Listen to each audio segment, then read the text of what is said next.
నీవు పిలువగా యెహోవా ఉత్తరమిచ్చును. నీవు మొరపెట్టగా ఆయన నేనున్నానను.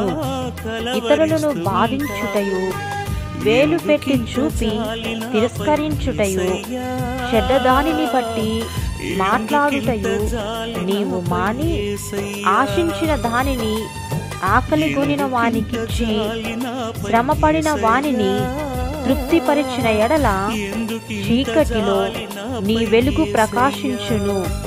అంధకారము నీకు మధ్యాహ్నము వలె నుండును. యెహోవా నిన్ను నిత్యము నడిపించును.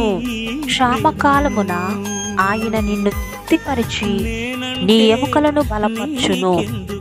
నీవు నీరు కట్టిన తోట వలెను, ఎప్పుడునూ ఉక్కుచుండు నీటి ఊట వలెనే ఉండెదవు.